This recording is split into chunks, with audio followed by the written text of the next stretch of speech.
ಆತ್ಮೀಯ ವೀಕ್ಷಕ ಬಾಂಧವರಿಗೆಲ್ಲ ನಮಸ್ಕಾರ. ನಾನು ಸೋಮವಾರದಿಂದ ನಿನ್ನೆವರೆಗೂ ನಾನು ತುಲಾರಾಶಿ ಬಗ್ಗೆ ಭಾಳಷ್ಟು ವಿಶೇಷವಾದಂಥ ಮಾಹಿತಿಗಳನ್ನ ತಿಳಿಸ್ಕೊಟ್ಟಿದ್ದೆ.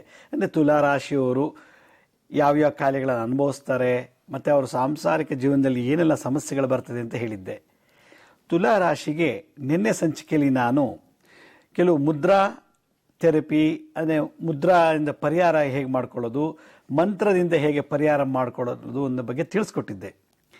ಇವತ್ತಿನ ಸಂಚಿಕೆಯಲ್ಲಿ ಕೂಡ ನಾನು ಮತ್ತೆ ಮುದ್ರಾ ಮಂತ್ರನ ಹೇಳಿ ಮತ್ತು ಇನ್ನಷ್ಟು ವಿಶೇಷವಾದಂಥ ಪರಿಹಾರಗಳನ್ನು ಈ ಚಿತ್ತಾ ನಕ್ಷತ್ರ, ಸ್ವಾತಿ ನಕ್ಷತ್ರ, ವಿಶಾಖ ನಕ್ಷತ್ರದ ತುಲಾರಾಶಿಗೆ ಬರ್ತಾರೆ ಅವ್ರಿಗೆ ಇನ್ನೆಷ್ಟು ಪರಿಹಾರಗಳನ್ನು ನಾವು ಆಲ್ಟರ್ನೇಟಿವ್ ರೆಮಿಡೀಸ್ ಮಾಡಿಕೊಂಡ್ರೆ ಕಾಲಕ್ಕೆ ಬಂದಂಥ ಆ ಒಂದು ರೋಗ ಬಾಧೆ ಮತ್ತು ಸಂಸಾರದಲ್ಲಿ ಬಂದಂಥ ಕೆಲವು ಸಮಸ್ಯೆಗಳಿಗೆ ಪರಿಹಾರ ಮಾಡ್ಕೋಬೋದು ಅನ್ನೋದನ್ನು ನಾನು ಇವತ್ತು ಮತ್ತು ನಾಳೆ ಸಂಚಿಕೆ ತಿಳಿಸ್ಕೊಡ್ತೀನಿ. ನಾನು ನಿನ್ನೆ ಸಂಚಿಕೆಯಲ್ಲಿ ಹೇಳಿದ್ದೆ ಈ ತುಲಾ ರಾಶಿಯವರಿಗೆ ಮುದ್ರೆ ಹೇಗೆ ಮಾಡೋದು ಅಂತ. ನೋಡಿ, ತುಲಾ ರಾಶಿಗೆ ವಿಶೇಷವಾಗಿ ನಮ್ಮ ಹಸ್ತದಲ್ಲಿ ಈ ಹೆಬ್ಬೆಟ್ಟಿದೆ. ಈ ಹೆಬ್ಬೆಟ್ಟು ಬುಡಭಾಗದಲ್ಲಿ ಈ ಜಾಗದಲ್ಲಿ ಶುಕ್ರವಾಸ ಮಾಡ್ತಾರೆ. ಈ ಹೆಬ್ಬೆಟ್ಟು ಅಂಗುಷ್ಟದ ಬುಡಭಾಗದಲ್ಲಿ ಶುಕ್ರ. ಇದು ಮೊದಲನೇ ಪರ್ವ, ಎರಡನೇ ಪರ್ವ. ಇದು ಮೇಷರಾಶಿ, ಋಷಭ ರಾಶಿ. ಇದು ಮೇಲ್ಗಡೆ ಪರ್ವ ಋಷಭ, ಇದು ತುಲಾ ರಾಶಿ. ಈ ಜಾಗದಲ್ಲಿ ನಮ್ಮ ಬಲಗೈ ಹಸ್ತದಲ್ಲಿ ಕೂಡ ಸೇಮ್ ಇದು ಶುಕ್ರ ಗ್ರಹ. ಇಲ್ಲಿ ತುಲಾ ರಾಶಿ ಇದೆ. ಎಲ್ಲ ಬೆರಳುಗಳನ್ನು ಮರ್ಚಿಬಿಟ್ಟು ಶಿಖರ ಮುದ್ರೆ ಮಾಡಬೇಕು. ಇದಕ್ಕೆ ಶಿಖರ ಮುದ್ರೆ ಅಂತಾರೆ. ಈ ಶಿಖರ ಮುದ್ರೆನ ಮಾಡಿ ಈ ಹೆಬ್ಬೆಟ್ಟಿನ ಮಧ್ಯಭಾಗದಲ್ಲಿರುವಂಥ ತುಲಾ ರಾಶಿಗೆ ಇಲ್ಲಿಗೆ ಟಚ್ ಮಾಡಬೇಕು. ಈ ರೀತಿ ಟಚ್ ಮಾಡಿದ್ರೆ ಇದಕ್ಕೆ ತುಲಾ ರಾಶಿ ಮುದ್ರಾ ಅಂತ ಕರೀತಾರೆ. ಇದಕ್ಕೆ ನಾನು ನಿನ್ನೆ ದಿವಸ ಒಂದು ಮಂತ್ರ ಹೇಳ್ಕೊಟ್ಟಿದ್ದೆ. ಏನು ವಿಶೇಷವಾದ ಮಂತ್ರ ಅಂದರೆ ಶುಕ್ರನ ಒಂದು ಬೀಜಾಕ್ಷರ ಮಂತ್ರ ಹೇಳಿದ್ದೆ. ಓಂ ದ್ರಾಂ ದ್ರೀಂ ದ್ರೌಂ ಸಹ ಶ್ರೀ ಶುಕ್ರಾಯ ನಮಃ. ಓಂ ದ್ರಾಂ ದ್ರೀಂ ದ್ರೌಂ ಸಹ ಶ್ರೀ ಶುಕ್ರಾಯ ನಮಃ. ಓಂ ದ್ರಾಂ ದ್ರೀಂ ದ್ರೌಂ ಸಹ ಶ್ರೀ ಶುಕ್ರಾಯ ನಮಃ ಅನ್ನೋ ಈ ಬೀಜ ಮಂತ್ರವನ್ನು ಪ್ರತಿನಿತ್ಯ 108 ಸಲ ಈ ಮುದ್ರೆಯನ್ನು 30 ನಿಮಿಷಗಳ ಕಾಲ ಧಾರಣೆ ಮಾಡಿ ಈ ಮುದ್ರೆ ಜೊತೆಗೆ ಈ ಮಂತ್ರವನ್ನು 108 ಸಲ ಹೇಳಿಬಿಟ್ರೆ ಸಕಲ ರೋಗಗಳು ಸಮಸ್ಯೆಗಳು ನಿವಾರಣೆ ಆಗತ್ತೆ ಅಂತ ನೆನ್ನೆ ತಿಳಿಸಿದ್ದೆ. ಇದು ಇಲ್ಲ ಪಶ್ಚಿಮಕ್ಕೆ ಮುಖ ಮಾಡಿ ಕುತ್ಕೋಬೇಕು, ಇಲ್ಲ ಆಗ್ನೇಯ ದಿಕ್ಕಿಗೆ ಕುತ್ಕೊಂಡು ನಾ ಮಾಡಬೇಕು ಅಂತ ನಾನು ತಿಳಿಸಿದ್ದೆ.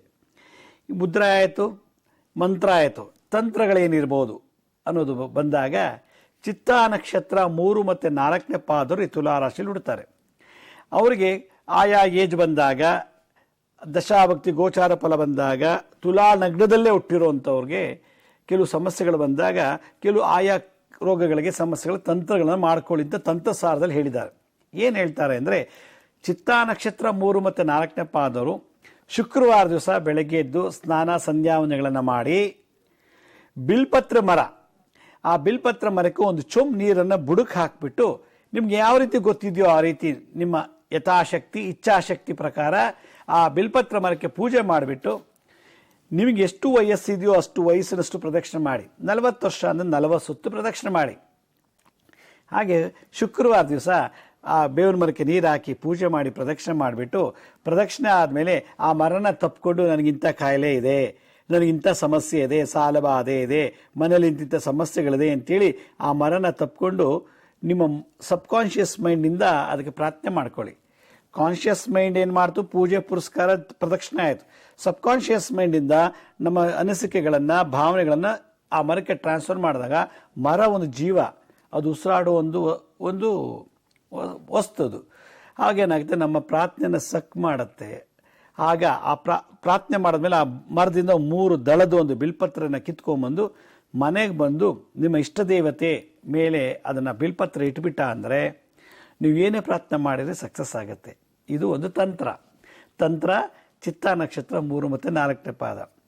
ಮತ್ತು ಈ ರಾಶಿಯಲ್ಲಿ ಹುಟ್ಟಂಥವರು ತುಲಾ ರಾಶಿ ಚಿತ್ತಾ ನಕ್ಷತ್ರ 3, 4ನೇ ಪಾದದವರು ಪ್ರತಿ ಶುಕ್ರವಾರ ದಾನ ಮಾಡಿದ್ರೆ ಬಹಳ ಒಳ್ಳೆಯದು. ಅವರೆಕಾಳು ಇಲ್ಲ ಅವರೇ ಬೇಳೆ ಅಥವಾ ಹಸಿ ಅವರೆಕಾಯಿ ಸಿಗುತ್ತೆ. ಈಗಂತೂ ಅವರೆಕಾಯಿ ಸೀಸನ್ ಬಂದಿದೆ. ಅವರೆಕಾಳು, ಅವರೇ ಬೇಳೆ ಇಲ್ಲ ಅವರೆಕಾಯಿ, ಇದನ್ನು ಒಂದು ಹಸ್ತ ಅಂದರೆ ಒಂದು 1/4 kg ಇಲ್ಲ ಒಂದು ಅರ್ಧ kg ತೊಗೊಂಡು ಕೈಲಿ ಇಟ್ಕೊಂಡು ಒಂದು ತಟ್ಟೆಲ್ಲೋ ಅಥವಾ ಒಂದು ಪಾತ್ರೆಲಿ ಇಟ್ಕೊಂಡ್ಬಿಟ್ಟು ನಾನು ಹೇಳೋ ಮಂತ್ರ ಹೇಳಬೇಕು. ಏನು? ಶುಕ್ರ ಗ್ರಹದ ಮಂತ್ರ.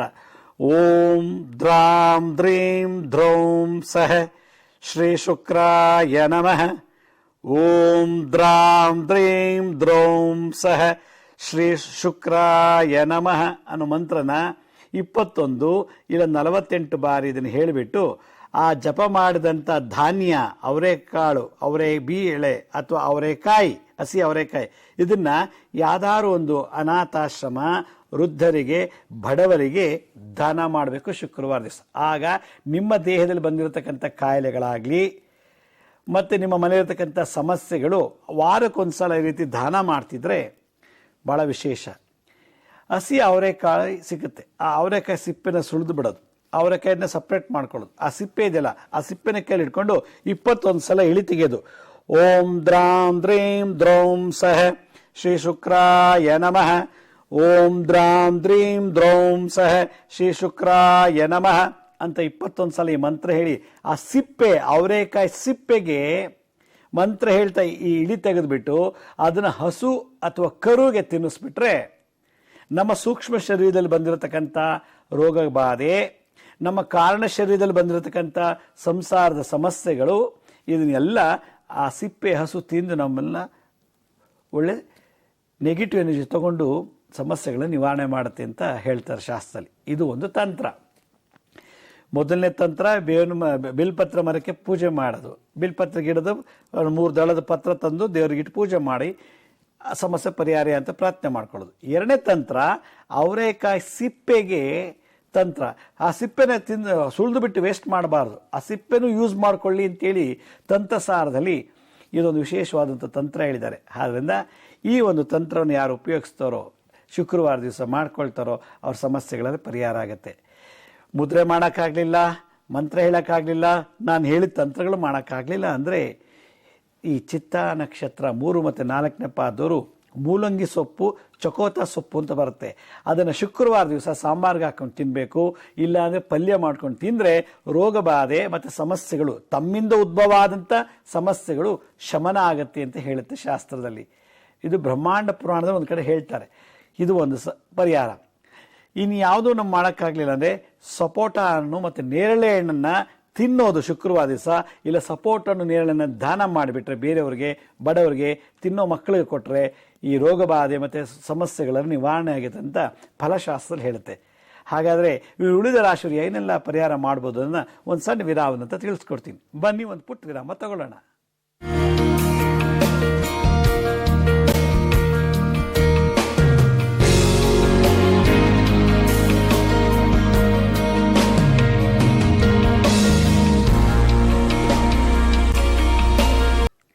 ವಿರಾಮದ ನಂತರ ಮತ್ತೆ ಕಾರ್ಯಕ್ರಮಕ್ಕೆ ಸ್ವಾಗತ. ನಾನೀಗಾಗಲೇ ಹೇಳ್ತಾ ಇದ್ದೆ ಈ ಚಿತ್ತಾ ನಕ್ಷತ್ರ 3, 4ನೇ ಪಾದಕ್ಕೆ ಪರಿಹಾರ. ಈಗ ತುಲಾ ರಾಶಿಯಲ್ಲಿ ಹುಟ್ಟಿರ್ತಕ್ಕಂಥ ಇನ್ನೊಂದು ನಕ್ಷತ್ರ ಸ್ವಾತಿ ನಕ್ಷತ್ರ 1, 2, 3, 4ನೇ ಪಾದ, ಮತ್ತೆ ವಿಶಾಖ ನಕ್ಷತ್ರ 1, 2, 3 ಪಾದವರು ಈ ರಾಶಿಯಲ್ಲಿ ಬರ್ತಾರೆ. ಈಗ ಈ ಸ್ವಾತಿ ನಕ್ಷತ್ರದಲ್ಲಿ ಹುಟ್ಟಿರುತ್ತ 1, 2, 3, 4ನೇ ಪಾದವರು ಏನು ಮಾಡಬೇಕಪ್ಪ ಅಂದರೆ, ನಾನು ಆಗಲೇ ಹೇಳಿದೆ ಈ ಮುದ್ರೆಯನ್ನು ಮಾಡಬೇಕು ಅಂತ. ಮುದ್ರೆ ಇದು ತುಲಾ ರಾಶಿಗೆ ಇದು ಕಾಮನ್, ಎಲ್ಲ ನಕ್ಷತ್ರರು ಈ ತುಲಾರಾಶಿ ಹುಟ್ಟಿದವ್ರು ಮಾಡಲೇಬೇಕು. ಒಂದು ಮುದ್ರೆ.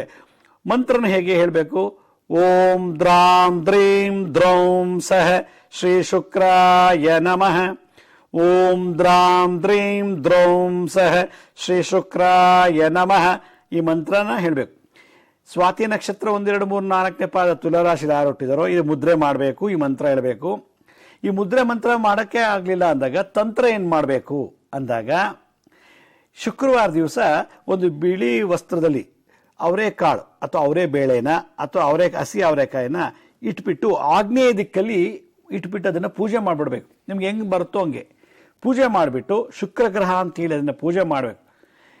ಮಾಡಿಬಿಟ್ಟು ಅದೆಲ್ಲ ಆದಮೇಲೆ ಆ ಪೂಜೆ ಮಾಡಿದ್ಮೇಲೆ ಅದಕ್ಕೊಂದು ಯಥಾಶಕ್ತಿ ದಕ್ಷಿಣೆ ಇಟ್ಬಿಟ್ಟು ಯಾವುದಾದ್ರು ಅನಾಥಾಶ್ರಮಕ್ಕೆ, ವೃದ್ಧಾಶ್ರಮಕ್ಕೆ ತೊಗೊಂಡು ಕೊಟ್ಬಿಟ್ಟು ಅಲ್ಲಿರೋ ಅನಾಥ ಮಕ್ಕಳಿಗೆ ಇಲ್ಲ ವೃದ್ಧರಿಗೆ ಸಾಮೂಹಿಕವಾಗಿ ನಮಸ್ಕಾರ ಮಾಡಿಬಿಟ್ಟ ಅಂದರೆ ಆ ತುಲಾರಾಶಿಗೆ ಸಂಬಂಧಪಟ್ಟಂಥ ರೋಗಗಳು ಮತ್ತು ಆ ರಾಶಿಲಿ ಹುಟ್ಟಂಥವ್ರಿಗೆ ತಮ್ಮ ಮುಖೇನ ಬರುವಂಥ ಕೆಲವು ಸಮಸ್ಯೆಗಳು, ಆಫೀಸಲ್ಲೇ ಆಗಿರ್ಬೋದು, ಗಂಡನಿಂದ, ಹೆಂಡತಿಯಿಂದ, ಮಕ್ಕಳಿಂದ, ಅತ್ತೆ ಮಾವ, ನಿಮ್ಮ ಕುಟುಂಬ ವರ್ಗದಿಂದ, ಬಂಧು ಬಳಗದಿಂದ ಬರುವಂಥ ಏನೇ ಸಮಸ್ಯೆಗಳಿದ್ರೂ ಕೂಡ ಈ ಒಂದು ತಂತ್ರದಿಂದ ನಿವಾರಣೆ ಮಾಡ್ಬೋದು ಅಂತೇಳಿ ರುದ್ರಯಾಮಳ ತಂತ್ರ ಸಾಧಲ್ಲಿ ಇದು ಹೇಳ್ತಾರೆ. ಆದ್ದರಿಂದ ಯಾರು ಈ ಸ್ವಾತಿ ನಕ್ಷತ್ರ 1, 2, 3, 4ನೇ ಪಾದವರು ಮೊದಲನೇ ತಂತ್ರ ಒಂದು ವಸ್ತ್ರದಲ್ಲಿ, ಬಿಳಿ ವಸ್ತ್ರದಲ್ಲಿ ಅವರೆಕಾಳು, ಅವರೇ ಬೇಳೆ ಅಥವಾ ಹಸಿ ಅವರೆಕಾಯಿನ ಯಥಾಶಕ್ತಿ 1/4 kg 1 kg ನಿಮ್ಗೆ ಎಷ್ಟು ಕೊಡೋಕ್ಕೆ ಶಕ್ತಿ ಇದೆಯೋ ಅದನ್ನು ಶುಕ್ರವಾರ ದಿವಸ ಖಾಲಿ ಹೊಟ್ಟೆಲೆದ್ದು ಪೂಜೆ ಮಾಡಿಬಿಟ್ಟು ಅದನ್ನು ಶುಕ್ರಗ್ರಹ ಅಂತೇಳಿ ನಮಸ್ಕಾರ ಮಾಡಿ ಆ ಬಟ್ಟೆ ಹಿಡ್ಕೊಂಡು ನಿಮ್ಗೆ ಏನೇನು ಅನಿಸಿದೆಯೋ ಎಲ್ಲ ರೋಗ ಬಾಧೆ ಸಮಸ್ಯೆಗಳೆಲ್ಲ ಆ ಬಟ್ಟೆಗೆ ಹೇಳಿಬಿಟ್ಟು ಅದನ್ನು ಅನಾಥ ವೃದ್ಧಾಶ್ರಮ ಕೊಟ್ಬಿಟ್ರೆ ನಿಮ್ಮ ಪರಿಹಾರ ಆಗತ್ತೆ. ಇದು ಒಂದು. ಎರಡನೇ ತಂತ್ರ ಏನು ಹೇಳ್ತಾರೆ ಸ್ವಾತಿ ನಕ್ಷತ್ರ 1, 2, 3, 4ನೇ ಪಾದದವ್ರಿಗೆ ಏನಂದರೆ ಈ ತಿಪ್ಪೆಗುಂಡಿ ಹೊಲಸು ಇರೋ ಜಾಗದಲ್ಲಿ ಶನಿ ವಾಸ ಮಾಡ್ತಾರೆ. ತಿಪ್ಪೆಗುಂಡಿಲಿ ವಿಶೇಷವಾಗಿ ಶನಿ, ಗಲೀಜು, ಪೊಲೀಸ್ ಸ್ಟೇಷನ್ನು, ಕೋರ್ಟು, ಜೈಲು ಇಲ್ಲಿ ಶನಿ ವಾಸ ಸ್ಥಳ. ಇಂಥ ಜಾಗದಲ್ಲಿ ವಾಸ ಮಾಡೋವಂಥವ್ರಿಗೆ ಈ ಅವರೆಕಾಳು, ಅವರೇ ಬೇಳೆ ಹಸಿ ಅವರೆಕಾಳನ್ನು ಸಿಪ್ಪೆ ಸಮೇತ, ಅವರೆಕಾಯಿ ಸಿಪ್ಪೆ ಸಮೇತ ಅದನ್ನು ತೊಗೊಂಡೋಗ್ಬಿಟ್ಟು ಅವರು ಕೊಟ್ಬಿಟ್ಟು ನನಗೆ ಆ ಜಾಗದಲ್ಲಿ ವಾಸ ಮಾಡೋದು, ಆ ವಾಸ್ತುವಿನಲ್ಲಿ ವಾಸ ಮಾಡತಕ್ಕಂಥ ಜನಗಳಿಗೆ ಕೊಟ್ಬಿಟ್ಟು ನಗ್ನಗ್ತಾ 1-2 ನಿಮಿಷ ಮಾತಾಡಿಬಿಟ್ಟು ಅವ್ರ ಜೊತೆ ನಗ್ನಗ್ತಾ ಮಾತಾಡಿ ವಾಪಸ್ ಮನೆಗೆ ಬಂದುಬಿಟ್ರೆ ಈ ಎಲ್ಲ ರೋಗ ಬಾಧೆ ಸಮಸ್ಯೆಗಳು ನಿವಾರಣೆ ಆಗುತ್ತೆ ಅಂತ ಶಾಸ್ತ್ರದಲ್ಲಿ ಹೇಳುತ್ತೆ. ಅರೆ ಈ ಮುದ್ರೆ ಮಾಡೋಕ್ಕಾಗಲ್ಲ, ಮಂತ್ರ ಹೇಳೋಕ್ಕಾಗಲ್ಲ, ಈ ತಂತ್ರಗಳು ಮಾಡೋಕ್ಕಾಗಲ್ಲ ಅಂದರೆ ಸ್ವಾತಿ ನಕ್ಷತ್ರದವರು ಕೂಡ 1, 2, 3, 4ನೇ ಪಾದರು ಸಪೋಟ ಹಣ್ಣು, ನೇರಳೆ ಹಣ್ಣನ್ನು ತಿಂತಾ ಇರಬೇಕು ಶುಕ್ರವಾರ ದಿವಸ. ಆಗ ಈ ವಾರಕ್ಕೊಂದ್ಸಲ ಹಣ್ಣು ತಿನ್ನೋದ್ರಿಂದ ಬಾಡಿ ರೋಗಗಳು ಉತ್ಪತ್ತಿ ಆಗಲ್ಲ. ಈ ವಾರದಿಂದ, ಈ ಶುಕ್ರವಾರದಿಂದ ಮುಂದೆ ಶುಕ್ರವಾರಕ್ಕೆ ಯಾವುದೇ ರೀತಿ ಈ ಸಂಸಾರದ ಕೆಲವು ಸಮಸ್ಯೆಗಳು ಉದ್ಭವ ಆಗೋದಿಲ್ಲ, ರೋಗನೂ ಬರೋದಿಲ್ಲ, ಸಮಸ್ಯೆಗಳು ಉದ್ಭವ ಆಗೋದಿಲ್ಲ. ಇದು ಯಾವುದೋ ನಮಗೆ ಮಾಡೋಕ್ಕಾಗಲ್ಲ, ನೇರಳೆ ಹಣ್ಣು ಸಿಕ್ಕಿಲ್ಲ, ಸಪೋಟ ಸಿಕ್ಕಿಲ್ಲ ಅಂದಾಗ ಚಕೋತ ಸೊಪ್ಪು, ಮೂಲಂಗಿ ಸೊಪ್ಪನ್ನು ಯಥೇಚ್ಛವಾಗಿ ಶುಕ್ರವಾರ ತಿನ್ನಿ, ಇಲ್ಲ ಯಥೇಚ್ಛವಾಗಿ ಯಾರಿಗಾದ್ರು ದಾನ ಮಾಡಿ ಅಂತ ಶಾಸ್ತ್ರ ಹೇಳುತ್ತೆ. ಫಲ ಆಯಿತು, ಸೊಪ್ಪಾಯಿತು. ಮತ್ತು ನಮಗೆ ರತ್ನಗಳ ಬಗ್ಗೆ ಹೇಳಿದ್ದೆ ನಾನು, ವಜ್ರ ಧಾರಣೆ ಮಾಡಬೇಕು ಅಂತ ನಿನ್ನೆ ಸಂಚಿಕೆಯಲ್ಲಿ ಹೇಳಿದ್ದೆ. ಇದೆಲ್ಲ ಮಾಡಿದ್ವಿ, ಇದ್ಯಾವುದು ಮಾಡೋಕ್ಕಾಗಲಿಲ್ಲ, ಏನು ಮಾಡೋದಪ್ಪ ಅನ್ನೋ ಒಂದು ಜನಗಳಿಗೆ ಈ ಭೈರವಿ ರಾಗದಲ್ಲಿ ಸಂಗೀತವನ್ನು ಕೇಳಬೇಕಂತೆ. ಯಾಕೆ ಭೈರವಿ? ಶುಕ್ರ ಇಂದ್ರಾಕ್ಷಿ ಅಥವಾ ಇಂದ್ರಾಣಿ ದೇವಿಯನ್ನು ಪೂಜೆ ಮಾಡ್ತಾರೆ. ತುಲಾ ರಾಶಿಗೆ ಓನರ್ ಯಾರು? ಶುಕ್ರ. ಶುಕ್ರನಿಗೆ ಬಾಸ್ ಯಾರು? ಇಂದ್ರಾಣಿ ಅಥವಾ ಇಂದ್ರಾಕ್ಷಿ ದೇವಿ. ಅದರಿಂದ ಸಂಗೀತದಲ್ಲಿ ಈ ಭೈರವಿ ರಾಗ ಅಂತ ಒಂದು ರಾಗ ಇದೆ. ಆ ಭೈರವಿ ರಾಗದಲ್ಲಿ ಕಂಪೋಸ್ ಮಾಡುವಂಥ ಯಾವ್ದಾದ್ರು ಒಂದು ಹಾಡನ್ನು, ಅಥವಾ ನಿಮಗೆ ಚೆನ್ನಾಗಿ ಹಾಡಕ್ಕೆ ಬರೋದಾದ್ರೆ ಒಂದು ಭೈರವಿ ರಾಗದಲ್ಲಿ ಹಾಡ್ವಿ. ಯಾವಾಗ? ಶುಕ್ರವಾರ ದಿವಸ ಬೆಳಗ್ಗೆ ಮತ್ತು ಸಂಜೆ ಭೈರವಿ ರಾಗದಲ್ಲಿ ಯಾರು ಹಾಡ್ತಾರೋ ಅವ್ರಿಗೆ ರೋಗಗಳೇ ಬರೋದಿಲ್ಲ. ಮ್ಯೂಸಿಕ್ ಥೆರಪಿನಲ್ಲಿ ಇದು ಹೇಳುವಂಥದ್ದು. ಹಾಗೆ ಆ ಭೈರವಿ ಹಾಡನ್ನು ಯಾರು ಆ ಮನೇಲಿ ಹಾಡ್ತಾರೋ ಆ ವಾಸ್ತುನ ವಾಸ ಮಾಡೋ ಗಂಡ, ಹೆಂಡತಿ, ಅಪ್ಪ, ಅಮ್ಮ, ಮಕ್ಕಳಿಂದ ಬರೋದು ಎಲ್ಲ ಸಮಸ್ಯೆಗಳು ಶಮನ ಆಗತ್ತೆ ಅಂತ ಹೇಳ್ತಾರೆ. ಈ ಭೈರವಿ ರಾಗದಲ್ಲಿ ಅಷ್ಟು ಪವರ್ ಇದೆಯಂತೆ. ಅರೆ ಭೈರವಿ ರಾಗ ನಮ್ಗೆ ಗೊತ್ತೇ ಇಲ್ಲ ಅಂದರೆ ಮಾಯಮಾಳ ಗೌಳ ಅಂತೇಳಿ ಒಂದು ರಾಗ. ಆ ರಾಗದಲ್ಲಿ ಯಾವುದಾದ್ರು ಕಂಪೋಸ್ ಮಾಡಿರೋ ಹಾಡನ್ನು ನೀವು ಕೇಳಿಸಿಕೊಂಡಿದ್ದೇ ಆದರೆ ಅಥವಾ ನೀವೇ ಸ್ವತಃ ಹಾಡಿದ್ದೇ ಆದರೆ ಆಗ ಈ ರೋಗ ಬಾಧೆ ಸಮಸ್ಯೆಗಳು ಸಂಸಾರದ ಬರುವಂಥದ್ದೆಲ್ಲ ಶಮನ ಆಗತ್ತೆ ಅಂತ. ಇದು ಸಂಗೀತ ಸೇವೆ, ಮ್ಯೂಸಿಕ್ ಥೆರಪಿ ಅಂತ ಹೇಳ್ತಾರೆ. ಇದು ಯಾವುದೂ ಮಾಡೋಕ್ಕಾಗಲಿಲ್ಲ ಅಂತಂದರೆ ನೀವೇನು ಮಾಡಬೇಕು? ಭಕ್ತಿಯಿಂದ ಕೂತ್ಕೊಂಡು ಧ್ಯಾನ ಮಾಡಿ ಅಂತ ಹೇಳ್ತಾರೆ. ಮನಸ್ಸಲ್ಲಿರತಕ್ಕಂಥ ಗೊಂದಲಗಳು, ಸಮಸ್ಯೆಗಳು, ಏನೇ ರೀತಿ ನೆಗೆಟಿವ್ ಎನರ್ಜಿ ಇದ್ರೂ ಕೂಡ ಅದನ್ನು ಮತ್ತೆ ಮೆಲುಕಾಕಬಾರ್ದು. ಅದು ಬರ್ತಾ ಇದ್ರೆ ಹಾಗೆ ಅದುಮಿ ಅದನ್ನು ಸ್ಟಾಪ್ ಮಾಡಿಬಿಟ್ಟು ಶುಕ್ರನ ಬಗ್ಗೆ ಧ್ಯಾನಿಸ್ಬೇಕು. ಶುಕ್ರನ ಬಗ್ಗೆ ಚಿಂತನೆ ಮಾಡ್ತಿದ್ರೆ ಧ್ಯಾನ ಆಗಿಬಿಡುತ್ತೆ. ಯಾವಾಗ ಶುಕ್ರ ಜೊತೆ ನೀವು ಕನೆಕ್ಟ್ ಆಗ್ತಿರೋ ಟೆಲಿಪತಿಲಿ ಆಗ ಹೇಳಿ, ಶುಕ್ರ ಗ್ರಹ ನನಗೆ ಈ ಸಮಸ್ಯೆ ಇದೆ, ಈ ರೋಗ ಬಾಧೆ ಇದೆ ಅಂತ ಹೇಳಿದಾಗ ಧ್ಯಾನದಿಂದ ನಮ್ಮ ಎಷ್ಟೋ ರೋಗಗಳನ್ನು, ಎಷ್ಟೋ ಸಮಸ್ಯೆಗಳನ್ನು ನಿವಾರಣೆ ಮಾಡ್ಕೊಳ್ಬೋದು ಅಂತ ಒಂದು ಕಡೆ ಹೇಳ್ತಾರೆ.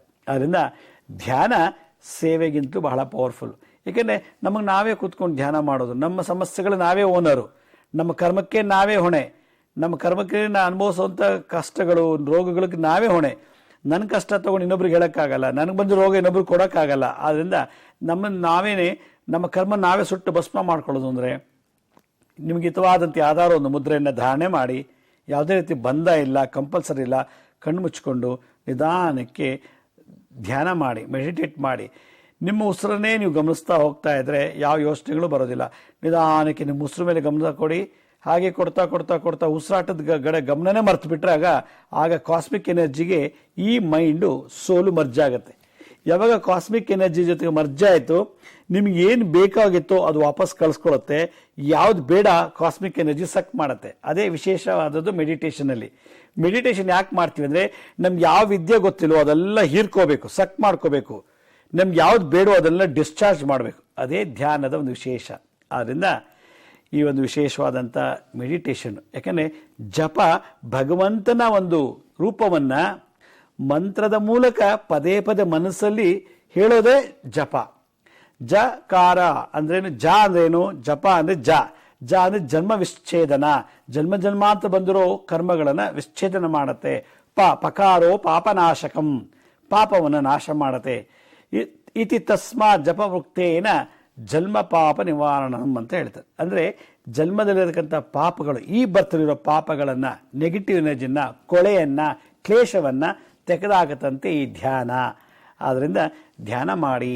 ಅದನ್ನ ಸ್ವಾತಿ ನಕ್ಷತ್ರ 1, 2, 3, 4ನೇ ಪಾದವರೆಗೆ ಧ್ಯಾನ ಮಾಡಿದಷ್ಟು ಬೇಗ ಕನೆಕ್ಟ್ ಆಗ್ತಾರೆ ಕಾಸ್ಮಿಕ್ ಎನರ್ಜಿ ಜೊತೆಗೆ. ಹಾಗಾದರೆ ವಿಶಾಖ ನಕ್ಷತ್ರದವ್ರು ಏನು ಮಾಡಬೇಕು ಅನ್ನೋದನ್ನು ಒಂದು ಸಣ್ಣ ವಿರಾಮ ಅಂತ ತಿಳಿಸ್ಕೊಡ್ತೀನಿ. ಬನ್ನಿ ಒಂದು ಪುಟ್ಟ ವಿರಾಮ ತಗೊಳ್ಳೋಣ.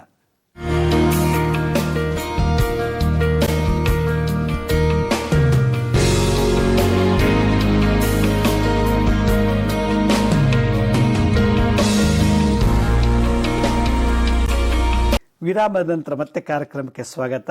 ನಾನು ಚಿತ್ತಾ ನಕ್ಷತ್ರ 3, 4 ಮತ್ತು ಸ್ವಾತಿ ನಕ್ಷತ್ರ 1, 2, 3, 4ನೇ ಪಾದವರು ತುಲಾರಾಶಿ ಹುಟ್ಟಿದವರಿಗೆ ಪರಿಹಾರ ಹೇಳಿಕೊಟ್ಟೆ. ಮುದ್ರಾ ಮಂತ್ರ, ಯಂತ್ರ, ಫಲ, ತರಕಾರಿ, ಸೊಪ್ಪುಗಳ ಬಗ್ಗೆ ಎಲ್ಲ ಹೇಳಿದೆ. ಈಗ ವಿಶಾಖ ನಕ್ಷತ್ರ 1, 2, 3 ಮಾತ್ರ ಈ ತುಲಾರಾಶಿಗೆ ಬರ್ತಾರೆ. ಅವರು ಏನು ಮಾಡಬೇಕು ಅಂದಾಗ, ಮಾಮೂಲಂತ ಅವರು ಈ ಮುದ್ರೆ ಮಾಡಬೇಕು. ಈ ತುಲಾರಾಶಿ ಮುದ್ರೆ ಮಾಡಿಬಿಟ್ಟು ಅದಕ್ಕೆ ಸಂಬಂಧಪಟ್ಟಂಥ ಮಂತ್ರ ಇದೆಯಲ್ಲ ಅದು ಮತ್ತೆ ಹೇಳ್ತಾ ಇರಬೇಕು. ಓಂ ದ್ರಾಂ ದ್ರೀಂ ದ್ರೌಂ ಸಹ ಶ್ರೀ ಶುಕ್ರಾಯ ನಮಃ. ಓಂ ದ್ರಾಂ ದ್ರೀಂ ದ್ರೌಂ ಸಹ ಶ್ರೀ ಶುಕ್ರಾಯ ನಮಃ ಅನ್ನೋ ಮಂತ್ರವನ್ನು 108 ಸಲ ಪಶ್ಚಿಮಕ್ಕೆ ಮುಖ ಮಾಡಿ, ಇಲ್ಲ ಆಗ್ನೇಯ ದಿಕ್ಕಿಗೆ ಮುಖ ಮಾಡಿ ಮುದ್ರೆ ಧಾರಣೆ ಮಾಡಿ 30 ನಿಮಿಷ ಕೂತ್ಕೊಂಡು ಜಪ ಮಾಡಿಬಿಟ್ರೆ ಅವ್ರಿಗೆ ಆ ನಕ್ಷತ್ರದಲ್ಲಿ ಹುಟ್ಟದಂಥವ್ರಿಗೆ ಬರ್ತಕ್ಕಂಥ ಕಾಯಿಲೆಗಳೇನಿದೆಯೋ, ಆ ನಕ್ಷತ್ರ ಹುಟ್ಟಂಥವ್ರಿಗೆ ಕುಟುಂಬದಲ್ಲಿ ಹೆಂಡತಿ, ಗಂಡ, ಮಕ್ಕಳು, ಅಪ್ಪ, ಅಮ್ಮ, ಅತ್ತೆ, ಮಾವದ್ರಿಂದ, ಬಂಧು ಬಳಗದಿಂದ, ಆಫೀಸಿಂದ, ಮನೆ ಹೊರಗೆ ಒಳಗೆಯಿಂದ ಬರುತ್ತೆ ಎಲ್ಲ ಸಮಸ್ಯೆಗಳನ್ನು ಶುಕ್ರ ಇದನ್ನು ಶಮನ ಮಾಡ್ತಾನೆ ಅಂತ ಹೇಳ್ತದೆ ಈ ಒಂದು ನಾರದ ಸಂಹಿತೆಯಲ್ಲಿ. ಆದ್ದರಿಂದ ಜ್ಯೋತಿಷ್ಯ ಶಾಸ್ತ್ರದಲ್ಲಿ, ಅದು ವಿಶೇಷವಾಗಿ ನಾರದ ಬರೆದಿರತಕ್ಕಂಥ ಜ್ಯೋತಿಷ್ಯ ಶಾಸ್ತ್ರದಲ್ಲಿ ಈ ಒಂದು ವಿಶೇಷವಾದ ಮಂತ್ರ ಮತ್ತು ಇದ್ರ ಬಗ್ಗೆ ತಿಳಿಸ್ತಾರೆ.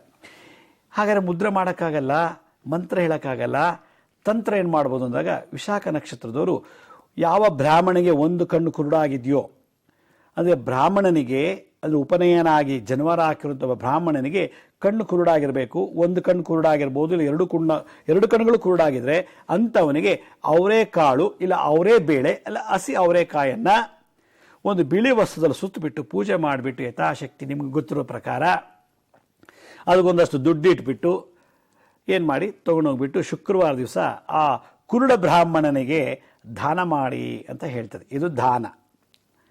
ಆಗ ಈ ಕೆಳಹೊಟ್ಟೆ, ಇದು ಮೇಲ್ಭಾಗ, ಮಧ್ಯಭಾಗ, ಕೆಳಭಾಗ.